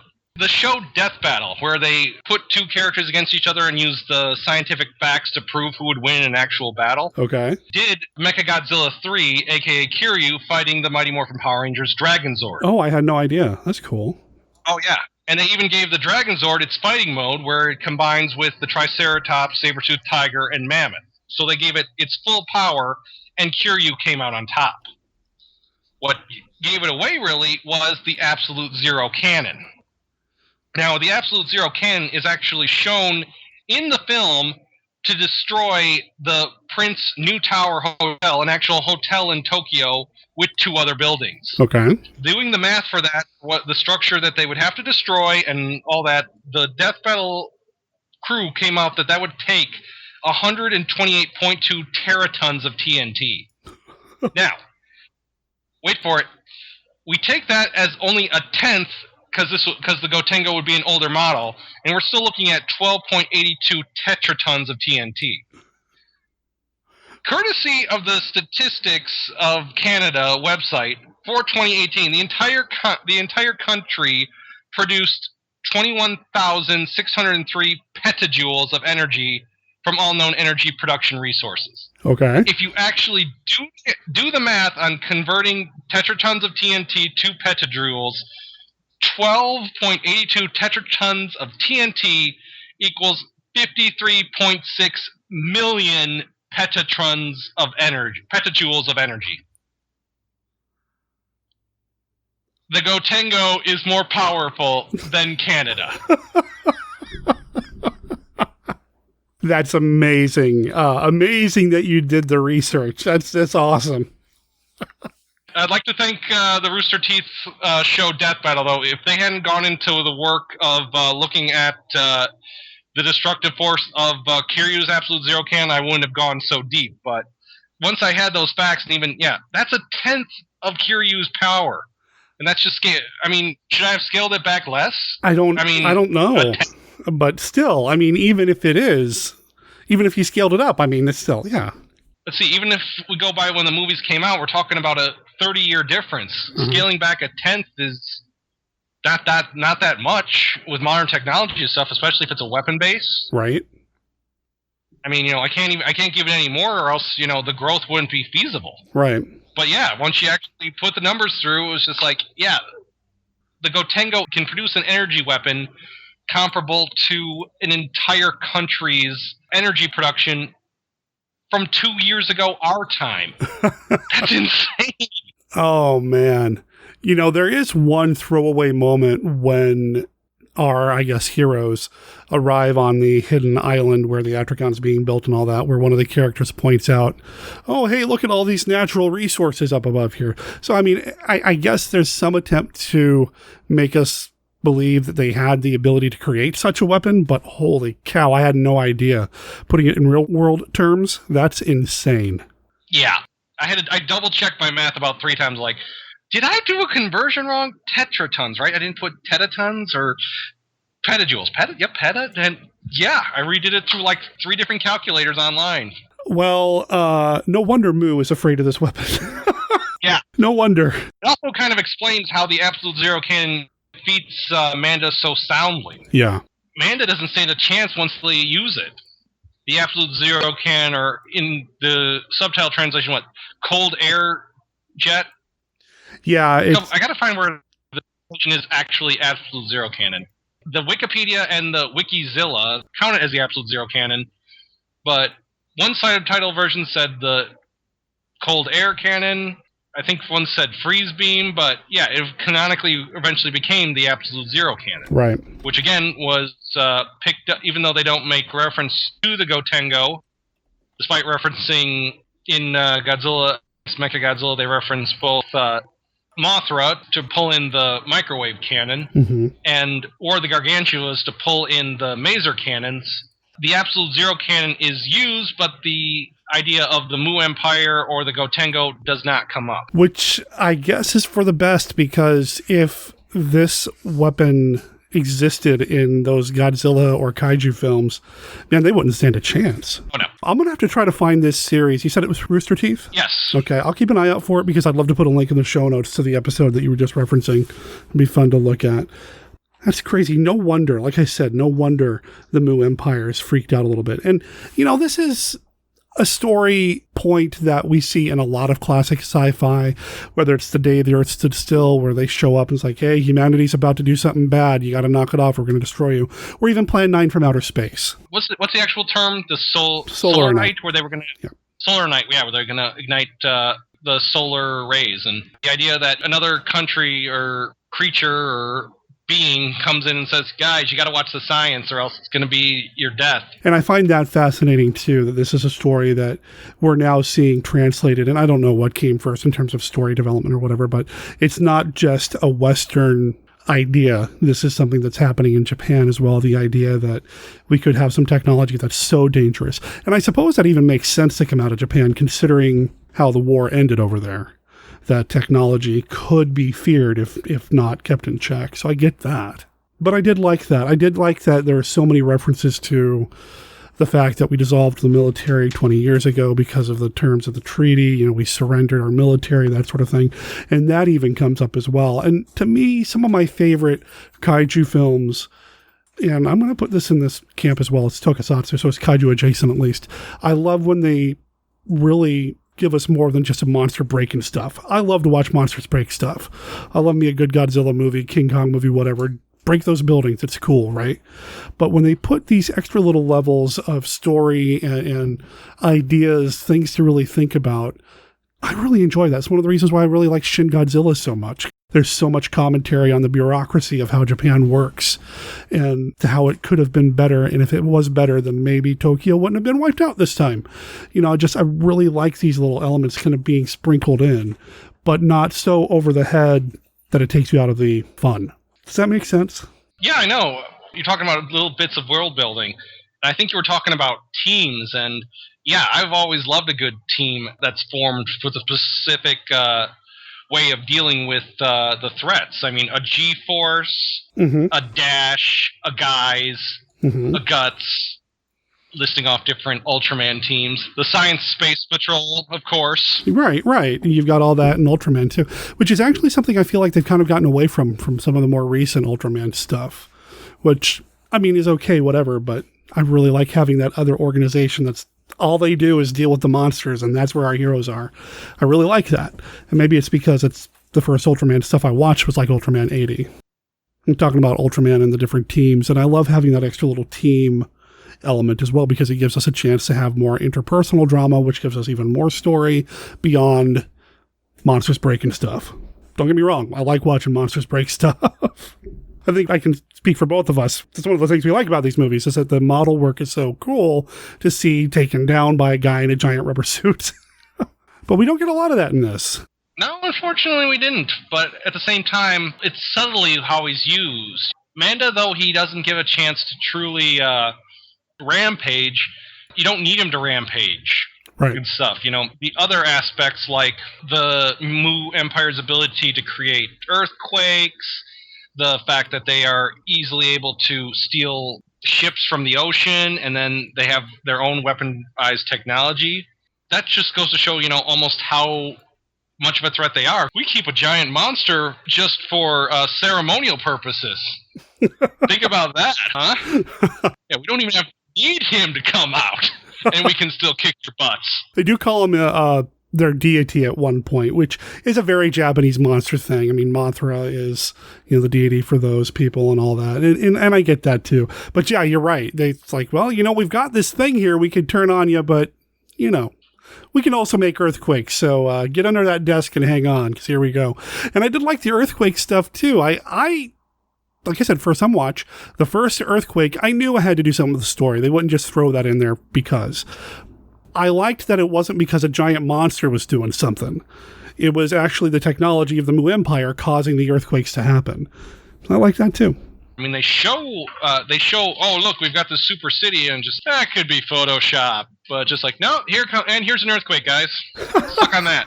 It could be Photoshop. Some of the limited reading I've done about this is that Tsuburaya wanted to do a little bit more with the city. He wanted to show more residential areas and things like that, but there was an incredibly short turnaround time on this film, so they didn't have a lot of time to do all Tsuburaya wanted to do. I think what we saw was amazing, as would be expected, because it's Tsuburaya, and I have yet to see Tsuburaya do anything that is not amazing. I've actually been reading Tsuburaya, Master of Monsters. Oh, that's a great book. I got around to it. A friend gave it to me for Christmas like so many years ago. I finally cracked it open and been going through it. He did a Lost to the War. He did the effect work for the bamboo cutter. The story of the bamboo cutter and the princess. Tale of the Bamboo Cutter, a.k.a. the story of Princess Kaguya. Okay. It's a story about a bamboo cutter and his wife. And they always wanted a kid, and they couldn't get one. And he cuts down a bamboo tree, and actually finds a princess inside. Oh, okay. And then she becomes the most eligible in the kingdom, and she eventually turns out she belonged to the moon, and she has to go back in the end. Oh. But thanks to her family for all the kindness she was shown. But still, that like one of the seminal tales of Japanese mythology done with Tsuburaya effects, and that film is lost for all time. Just like that breaks my heart when I saw that. It's like, oh my god, this sounds awesome. Lost to the dang it! Gotta finish reading the paragraph before I get psyched up. Yeah, that's unfortunate with so many of these movies, and especially as Americans, as people in the Western world, it's even less likely we're ever going to find these things. So yeah. But I mean, everything in this just looks great, and again, the highlight is that submarine, and submarine / ship / awesome. It would appear a couple of times after the film itself. It was in a new version, called the Goten, was in the War in Space. I have not seen that one. Then they actually had an OVA in 1995, an anime that was a loose remake of Atragon. And of course, more recently it came back, it was seen coming back in Final Wars, where once again it showed Manda who's boss, which was like one of the few good moments in that film. So that is the vehicle they have in Final Wars. That is the ship? Mm-hmm. Okay. I don't think I knew that. Right on. That's awesome. I think this movie does have a longer legacy than I think some people might realize, like you said, the anime stuff. And I don't watch anime, so I don't know any of this. But to know that that's out there, that's great. Man, there's just so much of it that's so good. Oh, the music, man. See, I was planning to talk about the music. I know you called me out on that, but I was planning to talk about the music. I just had to make sure. Now, there's a very, very cool militaristic vibe to a lot of it, with the march kind of creeping in there a little bit and all that. I really enjoyed that a lot. Like I said, this is one that I have on CD. It's one that I do listen to on a semi-regular basis. Whenever I'm feeling like I need to hear some Ishirō Honda, this is my go-to. Unfortunately, according to eBay, a DVD version of Atragon has become one of those rare, waiting for a reprint or re-release, because to get a sealed DVD of this thing, it's $50. Isn't that pretty common with movies that were released by Media Blasters? That's who put it out, was Media Blasters, I understand. Actually, it's ADV. It was one of the ADV films that didn't get like a huge, huge picked up. Now, if the kaiju community wants to see it, it's just like, well, guys, time to pay the money. Pretty much. So I'm looking up on soundtrackcollector.com this particular soundtrack just to see where it's available, because I'm pretty sure I've got it on disc. And there's a listing for a movie called Atragon 2. Are you familiar with this? Atragon 2? Yeah, I no idea what this is. Oh, Latitude Zero, they call Atragon 2. Oh, okay. I wonder if that means that War in Space is Atragon 3 then. It's continuing the story of the Atragon.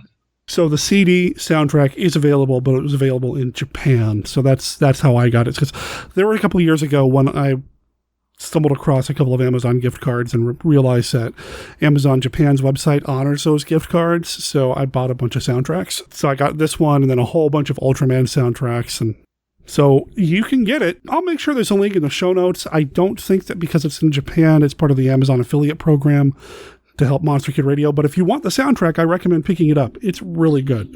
Definitely. It's really good. It also looks like it might have been released as part of a collection with some Latitude Zero and even some King Kong Escape. Well, that's interesting. Okay. Not a movie I would have put together with this one. Well, sometimes I just try to group a lot of Toho together and hope that people, all want to pay for it. Well, they're right. I'm not arguing. I'm just saying, if you're going to be grouping things together for sale, it makes sense.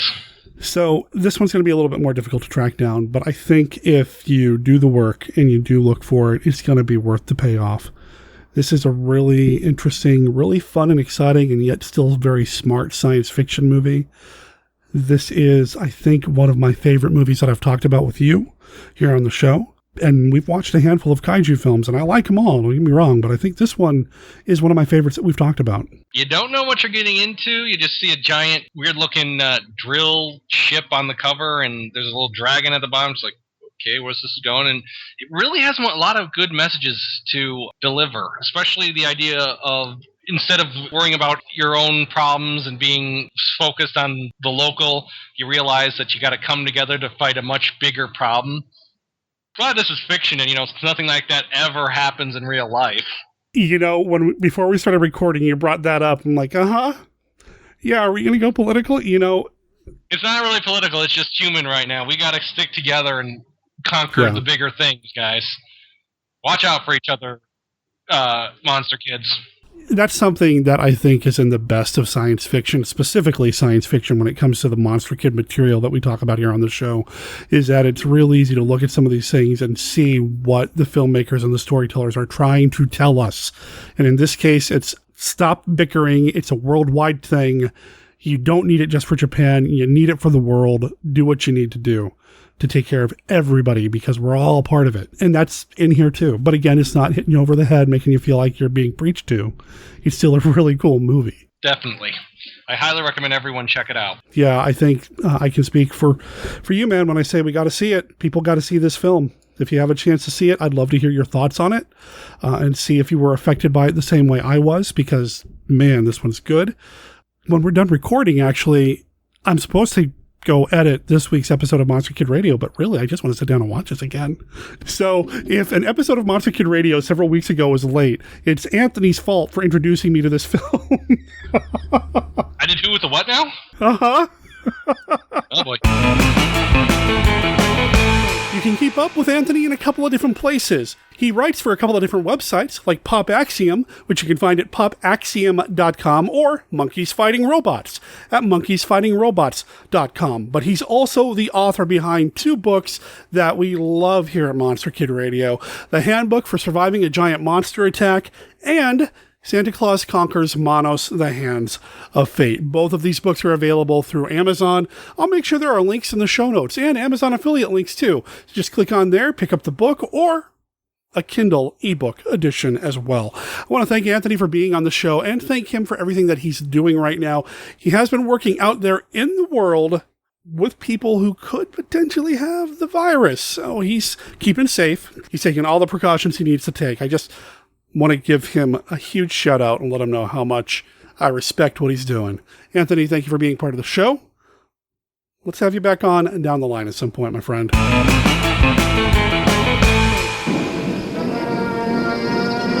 King Kong versus Godzilla. Nothing you've ever seen can equal the thrills of this extraordinary motion picture. Nothing you've ever felt can equal its awesome fury as the mightiest monsters of the ages clash in the battle of the century. It sears the emotions with shock and terror. It staggers the imagination. All new in color. King Kong versus Godzilla.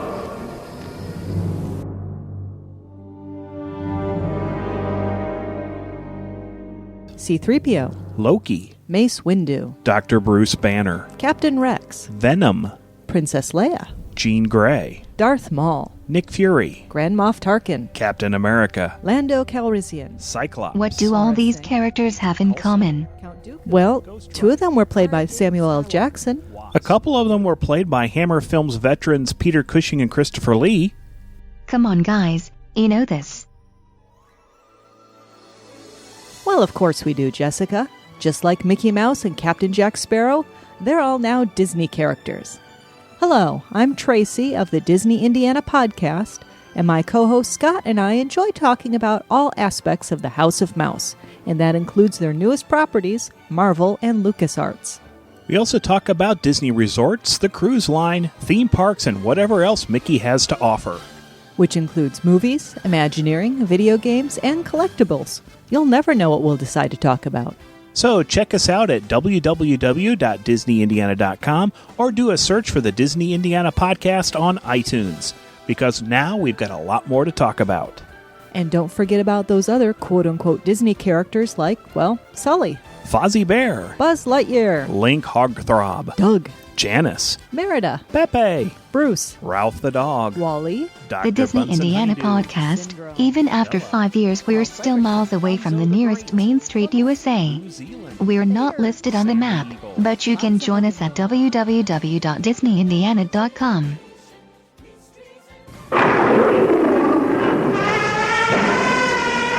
The world's mightiest monster meets the world's mightiest menace. King Kong, bigger, stronger, more ferocious than any living creature, faces his greatest challenge in King Kong Escapes. For now, Kong meets his greatest foe, a duplicate King Kong created by an evil genius, built of indestructible super steel, 60 towering feet of invincible robot. King Kong, who can defy the might of modern artillery, tanks, missiles, the vast strength of prehistoric monsters, clashes with the Kong of Steel in the battle of the century in King Kong Escapes. All new, all thrilling, more fantastic than ever, King Kong Escapes. A Toho Company limited picture, universal release in Technicolor.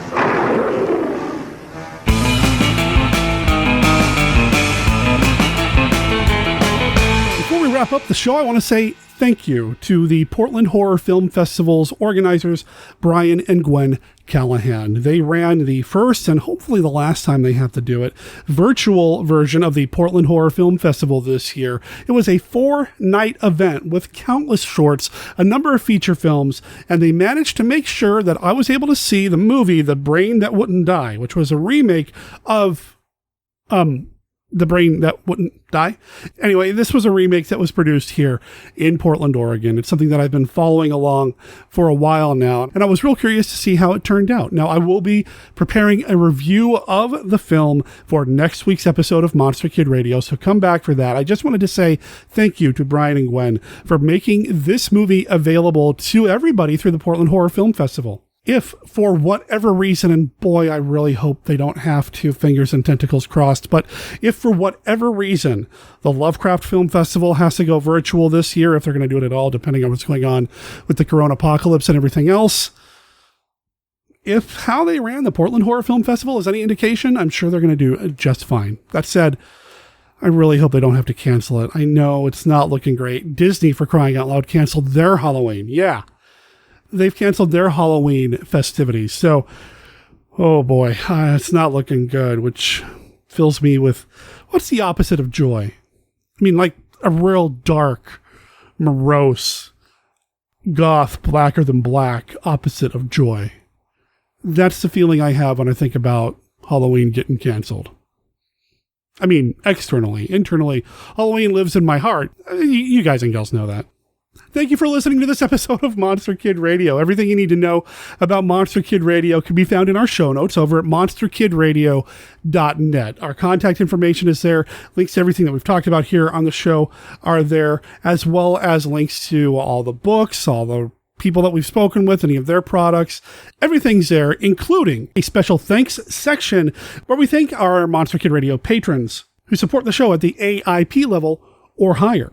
A number of these folks are also executive producers, meaning they support the show at the Toho level or higher. And they include Bayou Hunter, Terry Mount, Mitch Gonzalez, the Mabuse Cast, Justin Giallo, Jonathan Angarella, Andy Campbell, Alistair Hughes, Anthony Wendel, Tracy and Scott Morris, Tom Gurganus, Timothy Forbes, Ted Roddy, T. McKay, Steve Turk, Steve Sullivan, Paul Curtis, Karen Joan Kahotic, Jeff Owens, Jim Moore, Jerry Green, Dwayne and Jen Watson, Curtis, Charles Babbage, Tammy Anschutz, Don Evans, Dennis Brian Prather, and Ken Blows. Thank you so much for all of your support through Patreon. Listeners, if you want to become a patron of Monster Kid Radio, just hop on over to patreon.com/Monster Kid Radio. Check out the various tiers we have, see if there's any rewards there that you like, and help support the show continue to be what it is, and maybe even become something more. One of the rewards that I'm most proud of is available through the Hammer tier of support.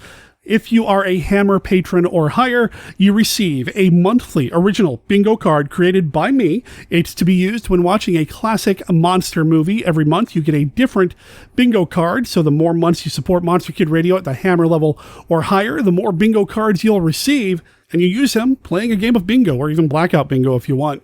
Each space has something that you might see in a classic monster movie, like a robot, stop motion animation, maybe you can see the wires, things along those lines. Like I said, every month is going to be slightly different, and I hope you guys and gals enjoy it. Also, here in a few days, if you are a universal level patron or higher, you'll be receiving your private Monster Sausage vlog. Yeah, there's a story behind that. Anyway, it is a day in the life of a Monster Kid style video that I put together and make available to our universal patrons or higher. The link to our Patreon page is on our website, as well as everything that's coming up for Monster Kid Radio, including this weekend's Social Distance Saturday streaming, screaming, screening, whatever you want to call it. I call it Social Distance Saturday, or the maddest story ever told. That's because we're going to be showing the movie Spider Baby this weekend on Saturday, in addition to a number of other really cool films like Little Shop of Horrors, Torture Ship, and the final 3 chapters of the serial The Crimson Ghost. I'm sure we're going to sneak some other things in there as well. The pre-show starts at 11 a.m. The movies themselves start around noon. There is a live chat that goes the entire time. It is Pacific time. You've got at least 9 hours of movies and TV shows to watch, so feel free to join us over at twitch.tv/MonsterKidRadio. If you do have a Twitch account, please consider following Monster Kid Radio. If you don't, please consider signing up for Twitch. It's free. And then follow Monster Kid Radio. The more followers we have, the better off we do on Twitch. The more support we get, the bigger and better we can make that Twitch stream. Right now, we're trying to get 50 viewers at the same time. The max that we've had in the Twitch stream is a total of 47 people. We're trying to get up to 50. Please consider joining us. If nothing else, watch a movie or two. That's happening on Saturday. You know what's happening on next week's episode of Monster Kid Radio? We're going to be joined by Tom Gurganus from Go Forth and Game, and we're going to be talking about the movie Bride of the Gorilla. Bride of the Gorilla with Barbara Payton, Lon Chaney, Raymond Burr, and Tom Conway. The dramatic story of a strange curse that brought terror to a man and frenzy to a woman in love. Don't go away. You do love me, don't you? That's all I need to know.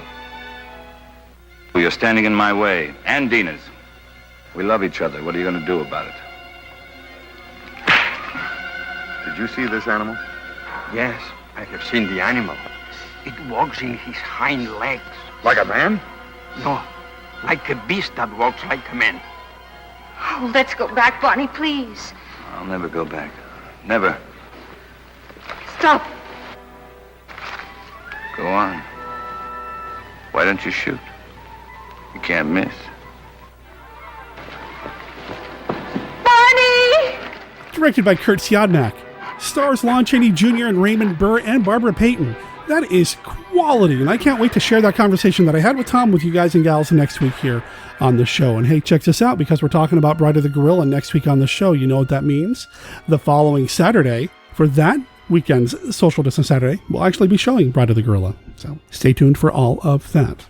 Before wrapping up, I want to say that I know that right now, with everything going on in the world, conventions getting canceled, everybody's struggling with work and quarantine and everything else. This pandemic has been a nightmare for a lot of people, and it's not necessarily been all roses over here either at Monster Kid Radio Central. So I just want to say to everybody who's reached out to me, thank you for your support.